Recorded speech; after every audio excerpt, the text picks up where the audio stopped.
सदन के अंतर्गत 1 अप्रैल को दिल्ली में पीने की पानी की कमी और जलभराव तथा सीवरेज के रुकावट तथा नालियों के संबंध में चर्चा प्रारंभ करने के लिए आपसे अनुरोध किया था। अध्यक्ष महोदय, ये सत्य है कि दिल्ली के अंतर्गत पीने की पानी की गंभीर समस्या ये आने वाले दिनों के अंतर्गत एक विकराल रूप ले सकती है। अध्यक्ष महोदय, सत्यता तो ये है, दिल्ली के पास न तो अपनी कोई नदी है, न कोई पानी के स्रोत हैं, न दिल्ली को पड़ोसी राज्यों पर निर्भर होना पड़ता है, तब दिल्ली को पीने का पानी मिलता है।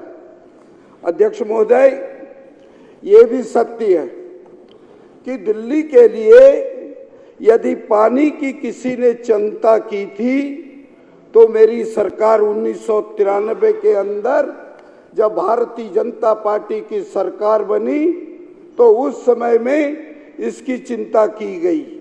चिंता ही नहीं, दिल्ली को किस प्रकार से पीने का पानी मिले, दिल्ली के लोगों का गला कैसे जो सूख रहा था उनको स्वच्छ गंगा जल मिले, ये मेरी पार्टी ने किया था। अध्यक्ष महोदय, ये भी सत्य है कि दिल्ली जैसी महानगरी जिसका अपना पानी ना हो, जिनके अपने संसाधन दूसरे प्रदेशों से पानी लेकर के आना हो, हमें दूसरे पे डिपेंड रहने पे के लिए अपने यहाँ भले इस क्षेत्र के अंतर्गत भागीरथी ट्रीटमेंट प्लांट, अध्यक्ष महोदय, ये जब मेरी सरकार थी तो भागीरथी ट्रीटमेंट प्लांट में 80 MGD पानी ट्रीट किया जाता था।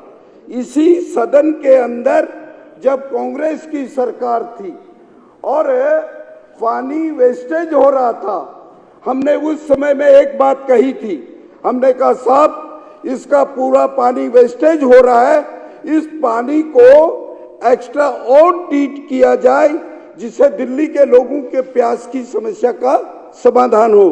अध्यक्ष महोदय, यही नहीं, इसी सदन के अंदर जब मेरी सरकार थी, हमारी सरकार ने योजना बनाई थी, उत्तर प्रदेश के साथ समझौता हुआ।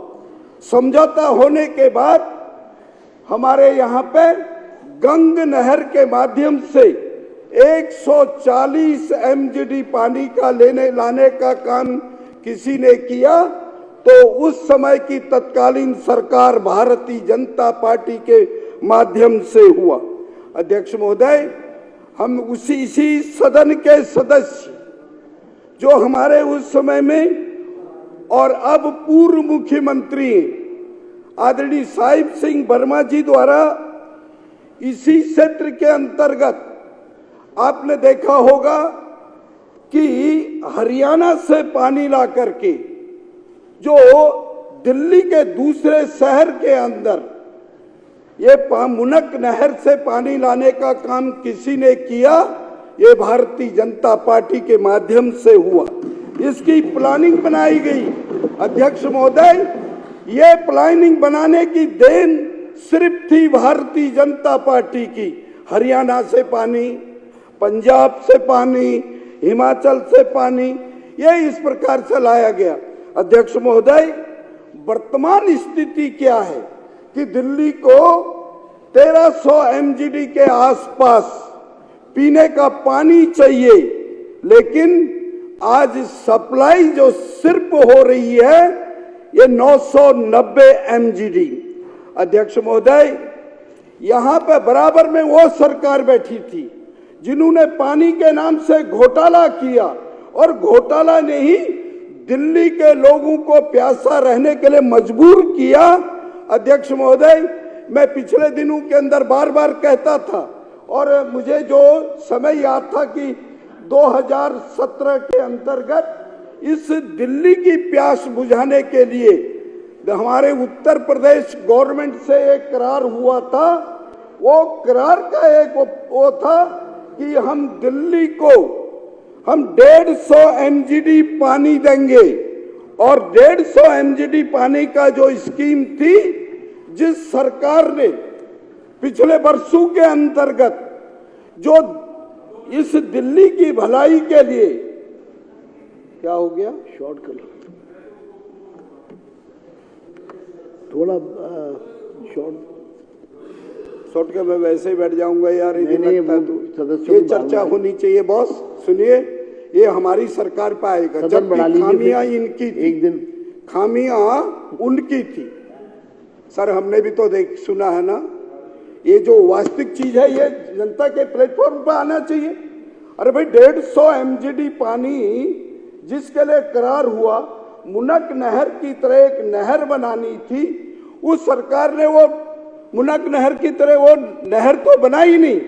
उनकी सिर्फ एक डिमांड थी कि उत्तर प्रदेश सरकार की जितने भी आपके दिल्ली के अंतर्गत नाले हैं, उन नालों में ट्रीटमेंट प्लांट लगा दिया जाए, वो पानी हमारे खेत और खलियानों को दिया जाए, तो वहां के खेत और खलियान सूखे नहीं रहेंगे।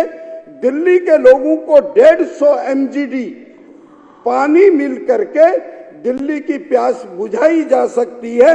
और अध्यक्ष महोदय, मैं ही नहीं कह रहा हूं, ये पिछले दिनों के अंदर एक पेपर के अंदर इसमें एक इस प्रकार का आया था, उसमें साफ तौर पे कहा गया योजना बनी, लेकिन आम पार्टी की सरकार द्वारा उस समस्याओं के समाधान को दूर रख दिया गया। अध्यक्ष महोदय, आज आप देख रहे होंगे दिल्ली की हालत।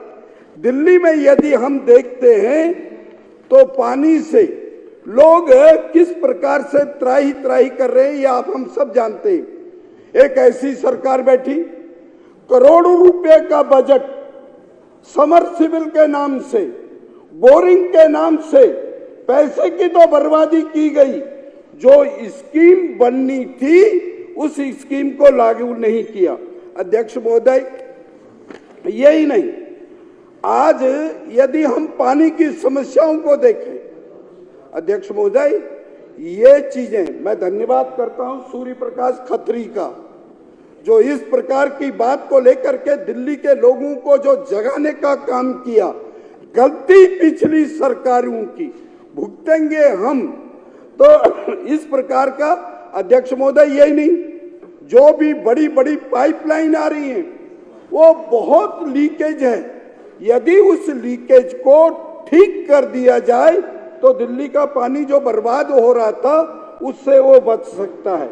अध्यक्ष महोदय, मैं सीधा से अपनी बात को जल्दी खत्म कर दूंगा, शायद आपको भी लग रहा होगा, क्योंकि 6 बज गए, वो टाइम भी हम भी देखते। सर हमने तो बहुत अब तब से लेके टाइम देखते आ रहे हैं, सुनते आ रहे हैं। सर मैं आपसे एक निवेदन करना चाहता हूँ, ये दिल्ली एक ऐसी दिल्ली बन गई है, इसमें हमारे मंत्री जी ने, जल मंत्री जी ने जिस प्रकार के प्रश्न के उत्तर में कहा, जहां बीजेपी के एमएलए हैं उनके पानी को काट दिया, उनमें कमी कर दी जाती।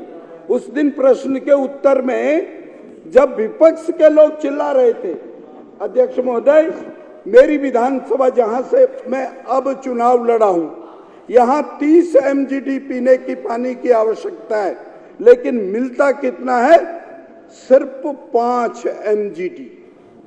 इसी तरह से दिल्ली के अन्य क्षेत्रों के अंतर्गत भी इसी प्रकार की हो। अध्यक्ष महोदय, पीने के पानी के बाद सीवर लाइन, आज आप देख रहे होंगे सीवर के जितने ट्रीटमेंट प्लांट है, ये प्लांटों का पानी सीवर में पूरी तरह से जाम पड़े हैं और पानी सड़कों के ऊपर आ रहा है। संपूर्ण दिल्ली में गाद की सफाई न होने के कारण चौड़े चौड़े नाले ओवरफ्लो हो रहे हैं। दिल्ली में नालों की समस्या ये बनी पड़ी है। अध्यक्ष महोदय, यही नहीं, अनेक इस प्रकार के बहुत सी चीजों का हम इस जो ये प्रस्ताव लेकर के आए थे उन पर हम चर्चा करना चाहते थे, लेकिन समय की कमी के कारण निश्चित रूप से मैं अपनी बात को यहीं पर समाप्त करना चाहता हूं। अध्यक्ष महोदय, आपने मुझे ये उठाने का मौका दिया, मैं आपका आभार जताता हूं। लेकिन अध्यक्ष महोदय, इस ऐसी चीजों पे हम सरकार के पार्ट हैं, अंग हैं, और सरकार कोई अकेले नहीं है। हम इनकी नाक, आंख, कान, ये सदस्य जो क्षेत्र के अंदर रहता है उनको बताने का प्रयास करता है, जिससे सरकार की आने वाले दिनों के उनको कोई परेशानी न हो। तो इस पर चर्चा में कभी इसको इतना शॉर्ट मत लिए, लाइट में बदलिए। यदि मेंबर इतनी तैयारी करके आता हो तो निश्चित रूप से आपने मुझे बोलने का समय दिया। जी की तैयारी इतनी जबरदस्त है।